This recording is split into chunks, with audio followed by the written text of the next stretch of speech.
Hello. Welcome to Kickin' Cooking in Quarantine. My name is Mary Bear Shannon. I am a reference librarian at the Haverford Township Free Library. And again, this is Kickin' Cooking in Quarantine. I'm broadcasting from my home, which we've been doing since April, and sharing recipes, sharing end rounds around ingredient shortages, seeing some of my favorite family recipes over the last couple of months. I'm always glad to see folks who share their recipes, especially on our Facebook page by the same name, Kickin' Cooking in Quarantine. It is a place for us to share pictures of things that we have been cooking and sharing recipes. It's also a good place to, kind of ask the beehive mind of Facebook. Oh, I'm lacking a certain ingredient. What can I substitute? That's a good place to go. Again, my name is Mary Bear Shannon. I am a reference librarian at the Haverford Township Free Library, and we are cooking from my home here in Havertown. So today, and before we get started, I wanted just to remind everybody that the library is open for browsing and for checking out books. We have been open since July 13th. You can come in, browse your favorite titles and the new books, and check them out. And so come on by. Our hours are 10 a.m. every day except for Sundays. And then we have some evening hours, Monday, Tuesday, Wednesday. Thursday we close at 6, and Friday and Saturday we close at 5. So we're really glad to be once again serving the public in person. So we are still doing programs virtually, and Kickin' Cooking is one of the ones that we started a long time ago when we first shut down everything, and people have enjoyed learning the things that I'm cooking, some of my family favorites, and things I'm cooking for my family. So you may say, gee, I just found this program now. I'd love to see some of the stuff that Mary was cooking a little earlier on. So how do you do that? There are vintage Kickin' Cooking in Quarantine. It's hard to believe I actually call that vintage, but circa April and May, that you can actually access on our YouTube channel. If you go to YouTube and search for the Haverford Township Free Library, you can subscribe to our page, and you can see every Kickin' Cooking I've done since the beginning. There's just one or two. We had some technical difficulties, especially the day when we were doing it from my phone, but most of them you can find, and you can see all the things that I've cooked in this time of pandemic and the time that we have been quarantined. So it looks like Catherine is here. Welcome. I do see some other viewers that are watching live. What I wanted to talk about today is comfort food. We are all in a fairly stressful time, especially as the year kind of gears up again, the school year. We're all have lots of uncertainties, not only with school-age kids. I have uncertainties with my college-age kids, and then just all the other uncertainties of living in a pandemic. So what can we do? Fix comfort food. I think it's going back to those recipes that help us to calm ourselves, to remind us of maybe a quieter, simpler time, maybe from our childhoods, I think is a good thing. And so I would love to hear from anybody who's watching what your favorite comfort foods are. I know we all have them. It may be things you don't cook, but I'd love to hear what you eat for comfort food and maybe what you fix for comfort food, both for yourself and for your family. Of course, the the perennial favorite for many of us is mac and cheese, which is also one of my favorites. I'm not making that today, but that is one of my favorites. Also, I've made actually cassoulet on this program. That is one of my comfort foods too. It's kind of warm and hearty, and maybe I've been thinking of this because the weather did kind of break this weekend and it is cooler and lower humidity. So maybe I'm thinking about things that kind of help us to kind of snuggle up and try to remember, like I said, quieter, maybe simpler times through the food that we cook. So a couple of quotes to get us started about comfort food. This is from Maya Angelou. The best comfort food for her will always be greens, cornbread, and fried chicken. Another quote from Reese Witherspoon. I love to cook comfort food. I make fish and vegetables, or meat and vegetables, and potatoes or rice. I think those carbs are always really important. The ritual is fun for me and the creativity of it. That's Reese Witherspoon's quote about comfort food. And then a quote from one of my recently favorite books, Ashley Acevedo. She wrote The Poet X, but her most recent book is With the Fire on High, which is a great book about cooking. It features a teenage girl who really has a knack for putting flavors together, especially from her Puerto Rican roots. And this is a quote from that book. I lift the pot lids and see that I've made a fragrant yellow rice with cilantro. Somehow black-eyed peas found their way into the rice, but I can tell from the smell that it works. The chicken looks juicy and smothered in onions. It's cooked perfectly without a thermometer. The green salad with the spinach base is crisp. Not a complicated meal, but one made for comfort. Again, that's from With the Fire on High, Elizabeth Acevedo. It's a great YA novel. I highly recommend it, especially if you are a food lover. And it is a really great, new, fresh voice in YA literature as well. But that was that quote from her book. Sheila Graham says food is the most primitive form of comfort. And Nora Ephron says, I have made a lot of mistakes falling in love and regretted most of them, but never the potatoes that went with them. Again, that carb theme when it comes to comfort. And then lastly, from David Mamet, we must have pie. Stress cannot exist in the presence of pie. So I will have to make some more pies because I also agree that is a good comfort food. And Pat just says she's just put in chicken Kiev from the Wayne. Pat, I'd love to hear, is that something you made or is that your comfort food? But what I am going to make is I call Aunt Libby's casserole.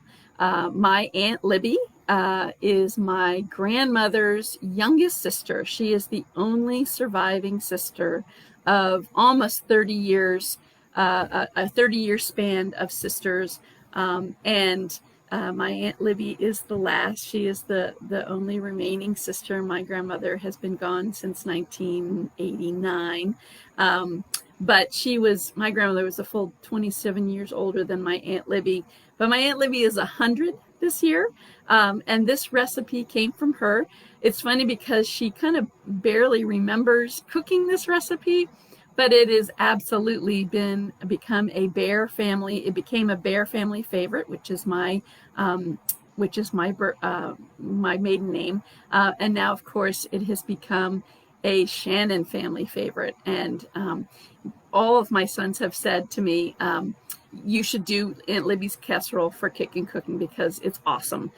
So I will show you how to do that today. Again, my Aunt Libby, she is 100 this year. She was born in 1920. She lives with my Uncle Emerson down in just outside of Wilmington, North Carolina. And they live basically at the beach. and they've lived there through many, many hurricanes. I don't think they've ever actually evacuated from hurricanes. They're made of they're tough as nails, and I love them dearly. And again, we've been really glad to have this recipe. This is because my roots are Southern. A lot of the dishes that have been passed on to me contain rice. They're not as potato centric as we are up here in the north. And I know that rice is really one of their favorite starches to use. So that's what we are going to do today. So again, this is a family favorite, and we are going to get started. So here we go to my kitchen to learn how to make Aunt Libby's casserole. Okay, so this is a very simple recipe, and it's not going to take very long to get it together, but I'm going to show you about as far as we get all the ingredients in and it's going to cook. So the basic ingredients are some diced onion. This is just a small yellow onion, half a green pepper diced, and then kind of the base of this, which is breakfast sausage. I'm just using regular Bob Evans original, and we're going to start with that. We're also going to use rice and Lipton's chicken noodle soup dried mix. That's going to be kind of the base as well. Again, super simple here. So we're going to get started, and we are going to first put in the sausage and start to break that up and brown this along with the pepper as well as the onion. And it's going to start smelling really good in my kitchen very soon. So we're just going to, as this is heating up, we are going to start to break up this sausage and get it to more bite-sized pieces. I really don't know any other way to do this other than just to take your spatula, and hopefully you all can see this. I'm going to push this a little bit so you can see it. Let's see. Make this a little bit easier to focus on. So we are browning up this sausage and breaking it up so that it will cook and be like little bite-sized chunks of breakfast sausage. This is this is Bob Evans. You can use Jimmy Dean. You could use really anything. Some people I know really like to use the sausage with sage in it. I just like the regular old original. So we're going to get that started, and we're going to check. This is starting to get hot, and then I am going to put in the onion. Again, this is about one small onion. And then again, this is a half a cup of half a green pepper diced. You can put more of this in if you want. My family is, kind of split on green pepper. I always say I like peppers, but they don't like me. So I have to be careful about how much, especially cooked. I don't seem to have any trouble with them raw, but the diced, the cooked pepper sometimes give me some trouble. So I'm also, as we're sitting here cooking, I'm just going to see, it looks like we have some folks here. I see Catherine, and I saw Pat. I'm just going to look here to see who else is here. It looks like Elizabeth, Liz is here. Hey, Liz. So what we're doing is we're doing comfort food today. And I would love to hear, what is your go-to comfort food? You had a stressful day, you're having a stressful time in your life. What is it that you all cook for yourself and for your family when you need to be comforted, when you need to have that sense of home, and maybe help to find what's right in the world? I'd love to hear what your comfort foods are. We talked about mac and cheese is a good go-to.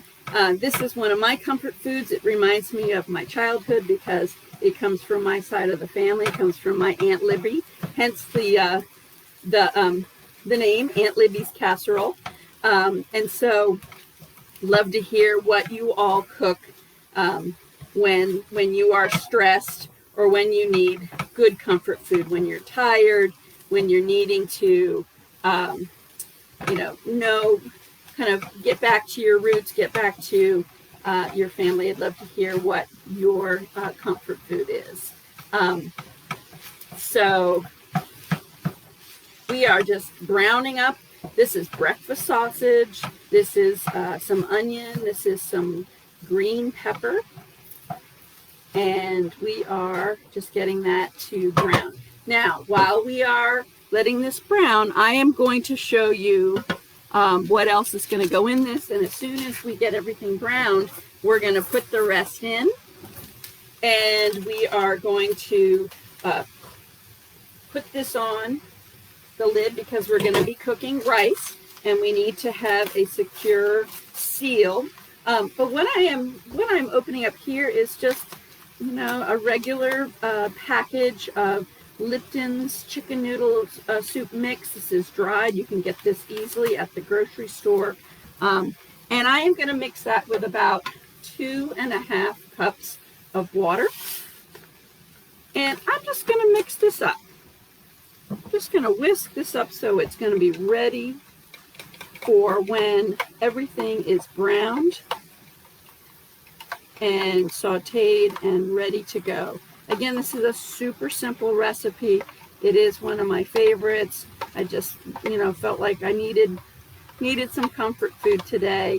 Like I said, we are all living through very stressful times, and it's important to remember those simple things, remember our blessings, remember the things that are most important to us, because so much of the stuff we stress about is just, it's small stuff. It's the little things. And so remembering, but there are some little, maybe not monumental things that can really make a difference in terms of helping us, right ourselves with the world and remember what's important. Important is family and being together, and the love that we share.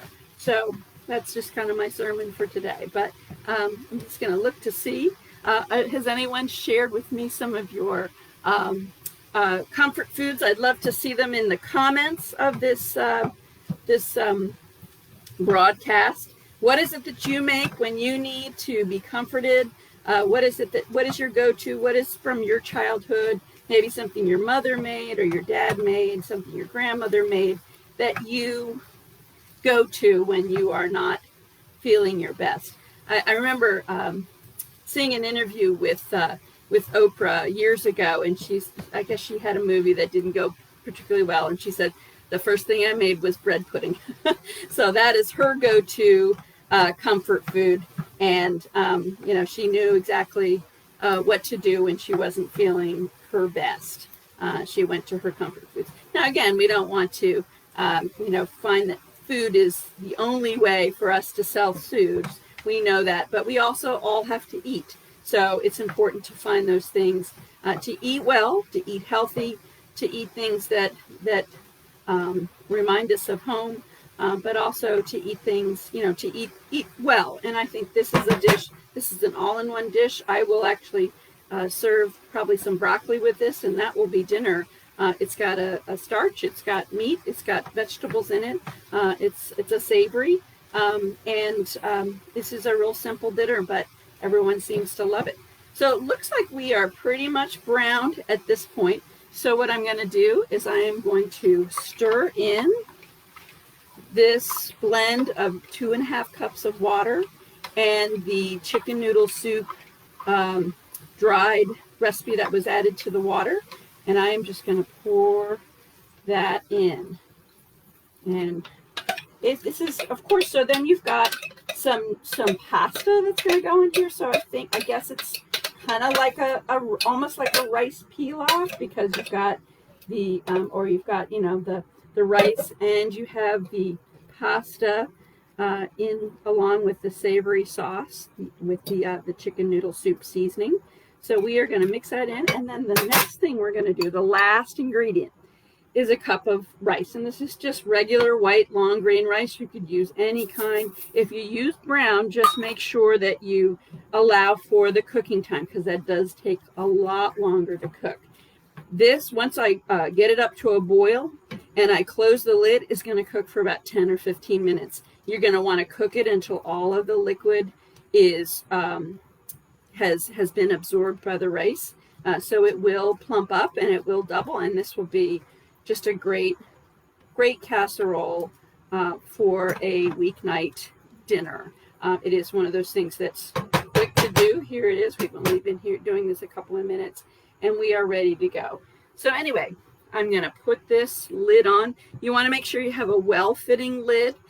This has a little escape valve too, but you want to make sure that, that it's a fairly tight seal to cook your rice. So it is now, boiling. I may turn this down just a tad, and then in 10 minutes to 15 minutes, we'll be ready. So that's Aunt Libby's casserole. I'm going to bring us back over here. As always, I will make sure that I post the final product and the recipe. It was hard to actually quantify the recipe because it is one of those things that was kind of handed down to me. So it's like, okay, so how much would that be? And so it's always tough when you are trying to do a family recipe to actually put it down. So I'm just looking at some of your comments. Spaghetti in the Instapot is a good comfort food. Thanks, Nikki. Glad to have you here. Liz says she loves stuffed peppers using my mom's Armenian recipe. It is a mixture of ground beef and ground lamb with rice, parsley, basil, and seasonings. Wow, that sounds amazing. Liz, you should put it on the Kickin' Cooking with in Quarantine Facebook site. That is a great place to share your recipes with people. I've actually cooked a bunch of things from that Facebook page. So thank you for everybody's recipes. Keep them coming.